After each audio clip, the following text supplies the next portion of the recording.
Welcome to Penn Law's Advancing Inclusive Leadership Forum, hosted by the Executive Education Programs.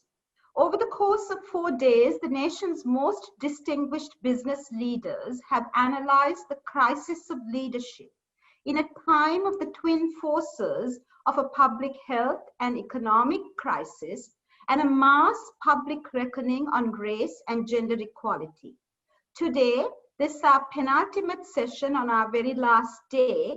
We will begin by asking hard questions and look at how leaders can rise to the charge. We have with us today two of the nation's leading bias interrupters with us. Sonya Som is the partner at Hendrick and Struggles. She is one of the nation's leading authorities on executive board searches. And this is a pivotal time for this conversation, given that only 6% of women constitute CEOs of Fortune 500, and there's only one Black woman on Fortune 500's CEO positions. We are also joined by my dear friend, Carolyn Edgar. Carolyn is so much more than her title, but I'm going to present her with her title. She is the Managing Counsel of Technology, Intellectual Property, and Social Media at the Bank of New York's Mellon Corporation. Carolyn is a scholar on diversity and inclusion.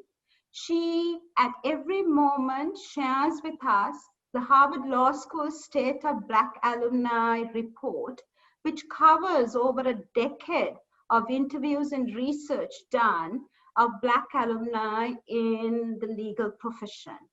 And she reminds us that over 50% of Black women Harvard Law School graduates have reported racist comments and dissatisfaction. She's also somebody who's been part of the vernacularization of the term emotional tax. And this is a term that Catalyst developed in order to understand the ways in which employees of color tend to be on guard against racist and sexist comments. So what we see is that despite progress, there remains subtle, pervasive, and often invisible forms of biases that neither law or leadership can yet address. And exposing and making visible these insidious biases is the first step.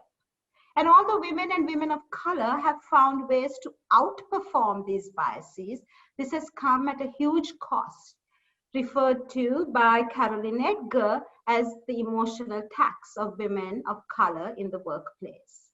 Women of color are often minimized or ignored for their contributions, and their work described in a different vocabulary than those of their male peers. They tend to disproportionately lack access to important opportunities, especially in times of crisis like now. They encounter barriers to mentorship and are subject to higher standards and greater scrutiny than their male peers or white peers. In isolation, Sonya and Carolyn, these slights and daily indignities may not constitute discrimination. But indeed, in the corporate boardrooms, these slights are pervasive and invisible, and they become like the workday landscape. And this is what a scholar has called it, Jessica Fink, the copy machine that habitually jams.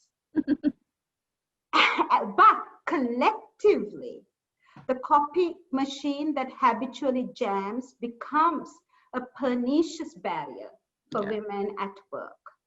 So we need structural and institutional reform.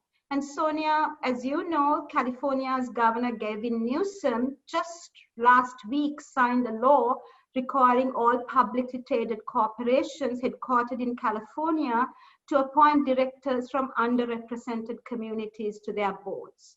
So yes, systemic problems need systemic solutions. So we look forward to a conversation between two of the nation's leading authorities on solving systemic racism and systemic sexism in our legal professions and in our businesses.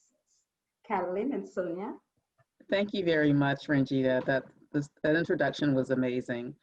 So why don't we start with you know, Governor Newsom's latest requirement that public companies appoint members to their boards from diverse communities. Have you had that impact your executive search um, you know, role, and have you had people calling you about trying to find diverse candidates, and how have you seen that actually play out in terms of your day-to-day work, Sonya? Absolutely. So thank you again, Rangita and Carolyn, for inviting me to join. Just a little clarification, additional information on my background. I'm a former practicing lawyer, former law firm partner before I got into executive search 10 years ago. So I focus on placing general counsel and in-house counsel as well as board directors. What I have seen, not even so much in direct response to this latest dictate from California, what I've seen in the months since George Floyd was murdered is so many clients and potential clients reaching out to me specifically to say, not just sort of broadly, we're committed to diversity, we'd like to see a diverse slate of candidates, which has really frankly been sort of the talking points in corporate America for a long time, in corporate American law firms. We're committed to diversity, we'd like to see a diverse slate of candidates. It's sort of a broad, sort of aspirational, nice thing to say, like saying, I like puppies, What I've seen in the last few months is companies, law firms included, coming to me in all kinds of searches, general counsel searches, board searches, other C-suite executive searches, and saying specifically, we intend to make a diverse hire. And when we say diversity, we specifically mean that we're very focused on hiring a person of color for this role. Or even more specifically, we intend to hire a woman of color for this role, or a Black woman for this role. I mean, they've gotten very granular and specific about the intention with regards to the hire, and not just what kind of slate of candidates they would like to see. Studies have shown that, if there's 10 candidates on a slate, 7 of them are sort of white males, 3 of them are the diversity, slots on the slate of candidates. There's a very, very low chance that one of the 3 women or people of color or women of color that are on the slate, which, hooray, diversity, they're on the slate, really little chance that one of those people will end up actually getting the position. So being specifically retained to specifically say our intention in terms of the actual end result is to make the hire, that we're specifically looking for that diverse board director, we're specifically looking for that diverse general counsel or other executive hire, and saying that's specifically the kind of candidates that we want you to bring to us, has been a real change to me in the last few months. Of course, the thing with California has been in the works for a while, so this is not sort of a new thing. But definitely it's a factor in sort of that heightened level of attention to the issue. And on the flip side, from what California is doing, you have the new executive orders that have been issued by the president, which have attacked diversity education, diversity training, and even diversity hiring, as the latest one did.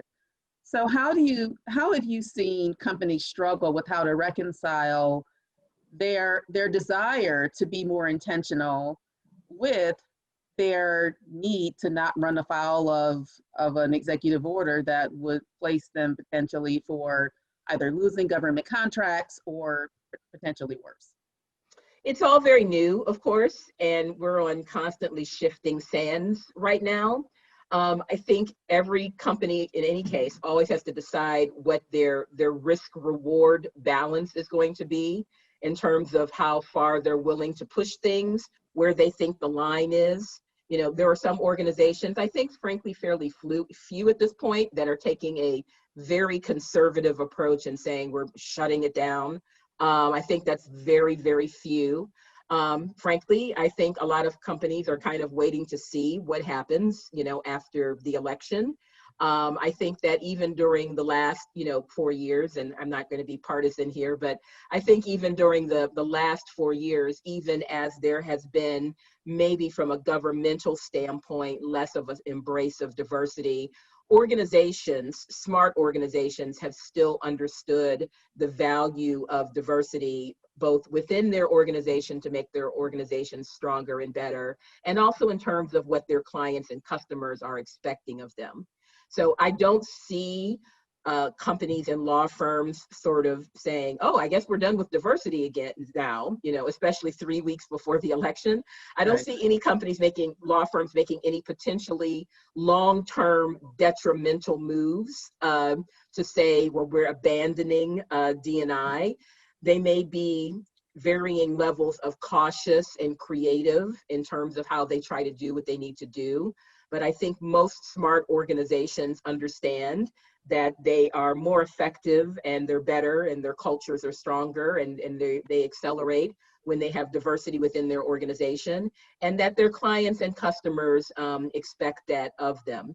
So I personally have not seen any indication of anyone saying to me, remember before when I said I wanted a diverse slate of candidates? Well, forget that. I've not received that call or heard about any of my colleagues within my firm or any other firm getting a call like that. Okay. So, as we both know, diversity and inclusion efforts have been around since the beginning of our both of us leaving law school, practicing law. There have been, the open letters, the efforts, the diversity, officers. We've seen all that, and yet the profession remains where it is. And despite hiring efforts, you still have less than 2% of law firm partners being Black attorneys. The numbers in-house are slightly better, but we're not seeing the results match the rhetoric. Why do you think that is, and what do you think it will take for effective, lasting change to occur? So a couple of things. From one standpoint, when you think about the law specifically, the law is a very risk-averse field, right? We're trained as lawyers to look for all the bad things that can possibly happen, and change is scary and frightening. And the best way to manage risk, the thought process is in the law, is to do things the way we've always done them, because we know how that worked out for us in the past. So I think that's where you end up with a lot of, well, I know that if I see people from these schools, and I know if I see people from these firms, that there's much less of a risk that I will make a bad hire. I know that if I hire people that are like me and that are like the other people in my firm who are also like me, there's a greater chance that they will fit in and do well. I also think there's an interesting phenomenon where lawyers look at other lawyers, and to the extent that they remind them of themselves, sometimes unconsciously, they think that person is great. I'll never forget the general counsel who once told me, Sonya, you're great, but I'm never going to hire you as a recruiter for my legal department because I don't need to. Whenever I need a lawyer, all I have to do is call back to Kirkland and Ellis, and I can find somebody great. You know what you're getting when you have a Kirkland lawyer. You know that there's somebody who's got a rigorous background and great experience. And of course, he said, completely, I think, without the self-awareness, the reason why he thinks Kirkland and Ellis lawyers are so great is because he was at Kirkland and Ellis. So that is what he knows. That is, he knows who the people were at the firm. He knows what the work is like, seems low risk. And frankly, he sees himself in some young Kirkland and Ellis lawyer coming up to be with him. So of course, the problem with diversity is that if you don't look at me and see your younger version of yourself, if you don't look at me and see your mother or your sister or you as a younger self or your son, your daughter, and you look at my schools or you look at my background and you look at, the things that, we possibly could talk about, if we were sitting around, having, a glass of beer together, and you think, I don't see it. I don't see how this person could fit in. This person doesn't look like me. They don't talk like me. And again, I don't think that everyone is sort of inherently racist, but I think that people are used to being in their comfort zones. Mm-hmm. And frankly, what you end up finding when there are diverse hires is, I call, frankly, the Obama factor. You pretty much have to have been the first Black, editor of the Harvard Law Review, for people to think, well, maybe, maybe this person could fit in. Of course, all the people at the firm, some of them a lot of them didn't go to Harvard. They went to state schools and things like that 20, 30 years ago. But they reminded the hiring people at that time of themselves, and they were looked at for their potential. And gosh, this farm boy, and who reminds me of me, is the American dream, and he's going to work his way up. So I think there's a certain amount of seeing the potential in people that remind you of you, versus expecting perfection and having already done it flawlessly in people who don't look like you, in order to feel confident that it's not risky, to hire such a person. Right. So I chuckled when you told that story, because I am a former Kirkland partner, and yet I still didn't get, people saying, well, I'm giving her the benefit of the doubt because I know what a Kirkland lawyer can do. And so, as a Black woman lawyer, how do we, overcome that perception where even when we do have the credentials and beyond, I'm reminded of the joke Chris Rock told, where he talks about how, he lives next door to a dentist who's just a regular old dentist, and he's Chris Rock. Yeah. And, so I think for so many of us, even when you get the credentials and you have the top-notch everything on your resume, you've clerked for, whoever, and you have the prestigious judicial clerkship, you have the Ivy League education, you have this, you have that, and you still can't get any traction. What gives? What do you recommend or advise to, not just the companies you work with, but I know you do a lot of advice and counseling for young professionals who are trying to make career decisions. What advice do you give them about how to navigate these waters? Well, it's interesting, and I love that Chris Rock sketch. That whole idea of, in order to live in that neighborhood and be a Black person, you have to be one of the greatest comedians. And Mary J. Blige lives in that neighborhood; she's one of the greatest singers. And the person next door to them is a white dentist, and he didn't invent tooth floss or anything. He's just a regular old dentist. And so it goes back to that thing that a lot of us were raised with, which is you got to be better. You got to be twice as good to be considered, half as good. And so it's interesting. It always starts with what it is that you want, right?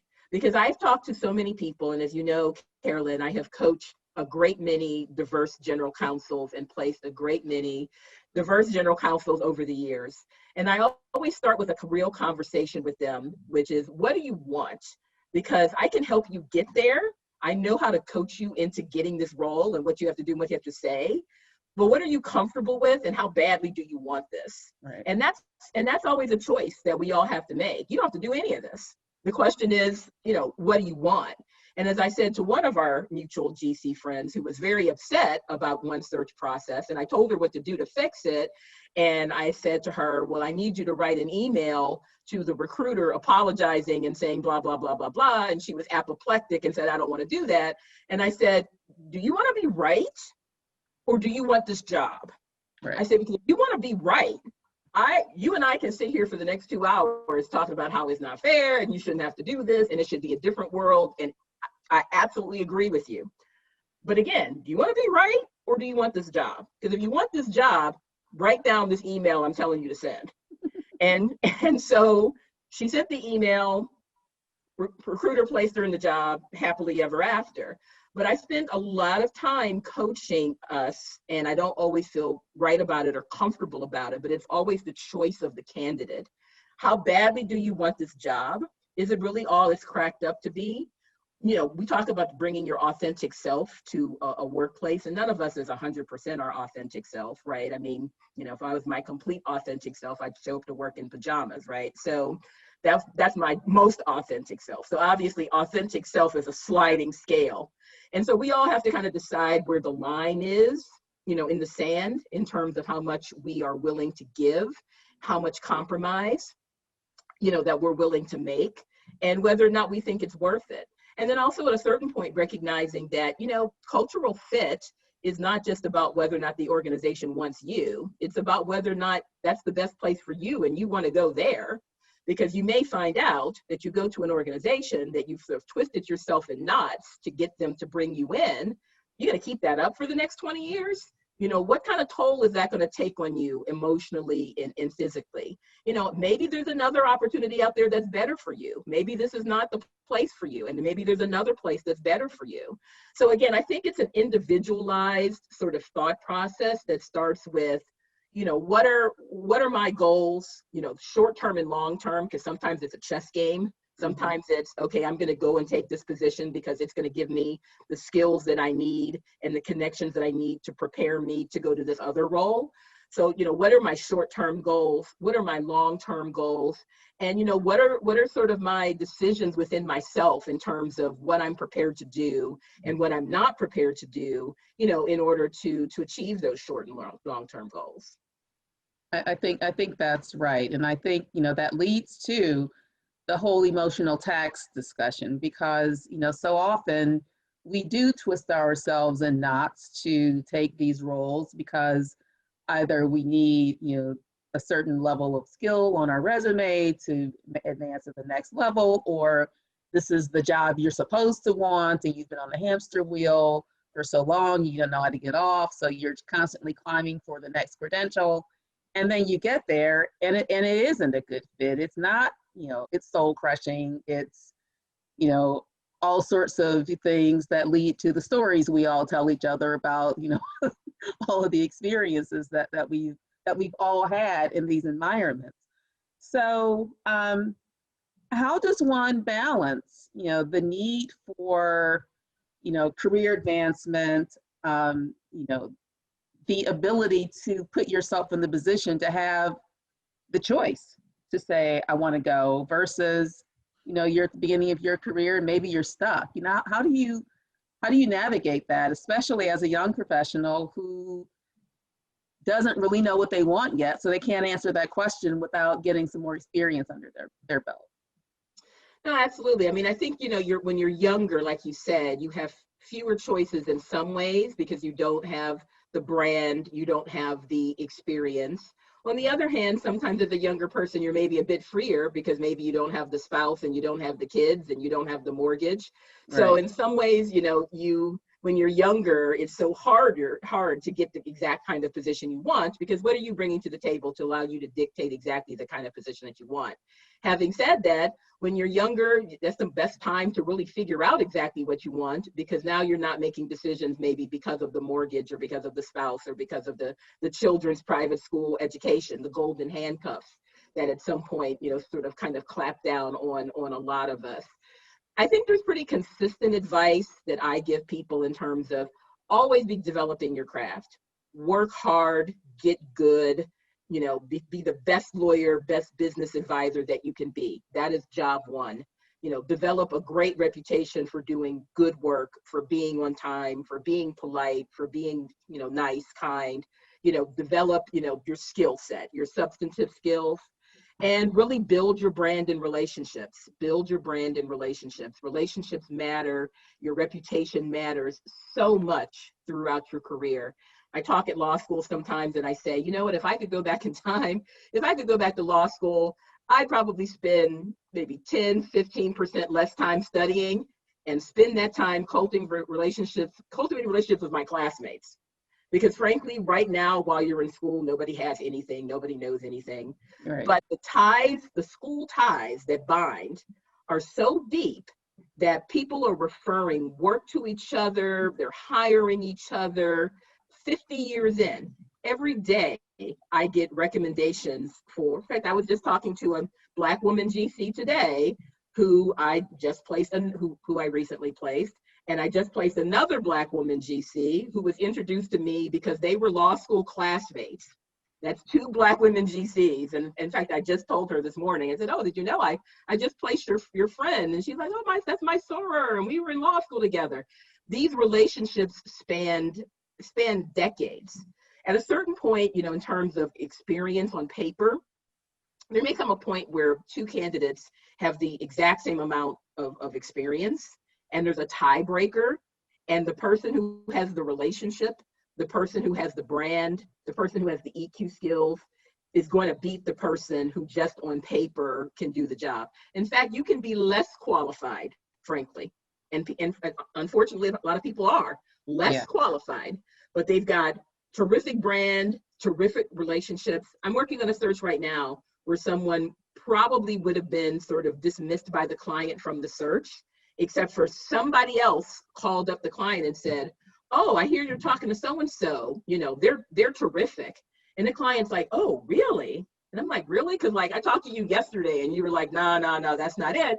And they're like, yeah, but we really respect this person because they're a friend of one of our board directors and blah, blah, blah. So let's just keep him warm and keep him in the process and see what happens. So again, you know, that opportunity that you may not have had at all, that chance to be sort of given a second look or a first look, relationships and brand, you know, go a long way. And if you can, as a law student, start being very intentional about that from the beginning and keep that spirit throughout your career, it will really, really pay off, because then you'll have people who can say, I've known this person consistently for 10, 20 years. You know, I know that their personality, I know they'd be a good fit.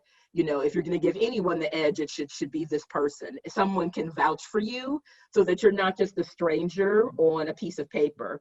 And as I tell people in law school, it's the funniest thing in the world where someone has not been maintaining those relationships since law school, but all of a sudden they have a job opportunity or something that they want, and they call up like 20 years later, like, hey, remember me? We were in contracts together. Right. I mean, who? And it's like, and it's clearly not authentic, and it's clearly just opportunistic. If you have done at least the bare minimum, and we're living in the age of social media, you can at least do the bare minimum of liking some people's cat pictures on Facebook. You know, if you do at least the bare minimum and hopefully better to maintain some level of relationship with various people throughout your career, it's going to come back to help you in so many ways when relationships are the currency of the land, both within organizations and to get opportunities to go into organizations. Well, I know that we're running short on time. Randy, do we have time for one last question? Yes, one last. Yeah. So in these global pandemic times that we live in, where everybody is working remotely, everybody is, you're not able to be in the office and have those, direct connections with people. I've heard and I've experienced myself that it's a bit of a mixed bag. On the one hand, you don't have those, around the water cooler or in the pantry discussions with people, those sort of off the cuff, somebody runs into you and, oh, hey, glad I saw you. That tends to lead to either opportunities or a chance for you to solve some issue for a client if you're an in-house lawyer. But at the same time, there's also the benefit, I think, for a lot of Black lawyers in particular, where somehow not being seen allows people to actually judge your work, more fairly than perhaps, may have happened, when you're in the office and they see you somehow. So how do you recommend that people who are, in the position of, either looking for, that next position, remotely, trying to interview and starting new jobs without having the benefit of actually getting to know people, or people who've been in the workplace for a long time who are experiencing, suddenly, people are judging my work, in a different way because they don't see my face. What are you seeing, and how do you recommend that people sort of navigate, these weird times that we're in right now?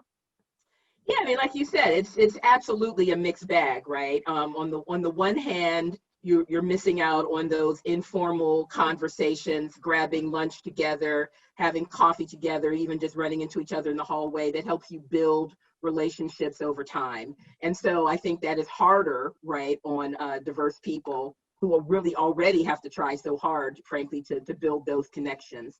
So that piece of it is more difficult.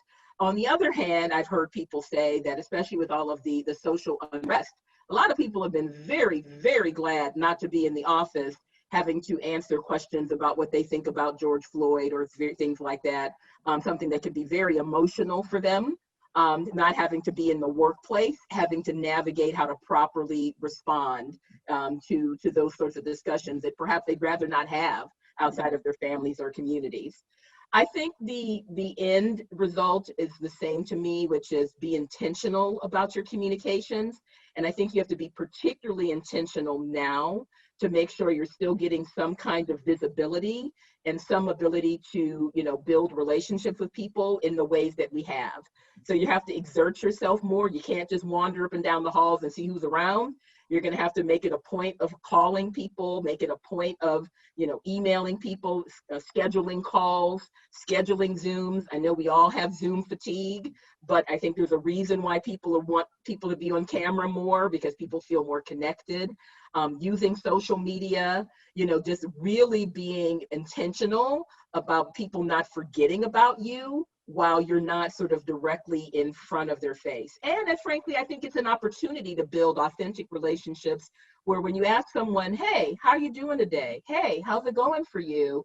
That's not just idle chit chat anymore. I mean, Right. There's a decent chance that if you ask somebody how they're doing, they'll tell you, well, I'm trying to homeschool these kids. My cousin's got COVID. I mean, this and that. I mean, there's an opportunity to be empathetic and build real human relationships, because we all are still experiencing this together. Mhm. So I think it's an opportunity to be intentional about that outreach and those connections. Okay. So, Well, Carolyn, Sonya, as promised, you asked hard questions, and Sonia, you responded with some of the most rigorous responses that I have been privileged to listen to in the recent past. So this has been one of the most kind of, I think, extraordinary conversations that provide us answers to addressing systemic racism and systemic sexism. So very quickly, three major points that you made, Sonia, in response to Carolyn's very penetrating, probing questions. One is the importance of taking a leap of faith on an individual so as to get your head around someone who's like you versus someone who isn't. And can we take that leap of faith in this historic moment? Secondly, the importance of relationship, the ties that bind us, as you so profoundly stated. And just on that note, Carolyn and I met when we were the program chairs of our own law school's Celebration 65. So, this is about the ties that bind us. And Carolyn brought you along with her to this conversation. It is about building those relationships. And then finally, you speak about your own role on placing women and women of color in these very high level positions in the boardroom as general counsel. So although we don't have the time to go into that, I just wanted to problematize this conversation by saying that, research shows that you need more than one woman on the board, right? You need a minimum of 3 women to make a difference in the discourse and for change to happen. So I think it's important for us to realize that these token efforts need to be scaled up. And even when you're the only woman in the room, you often ask yourself, why am I the only woman in the room? And then the final question is, how can women and minorities who are invited to the room stay invited? And I think that's really the enduring question of how do we stay invited? So thank you, Sonia. Thank you, Carolyn, for doing what you're doing and for engaging in a conversation that will have enormous impact and resonance on women and people of color who are trying to change the discourse, the narrative, and the landscape of structural racism and structural sexism. Thank you, well, Carolyn. thank you. Thank you. Thanks for having us.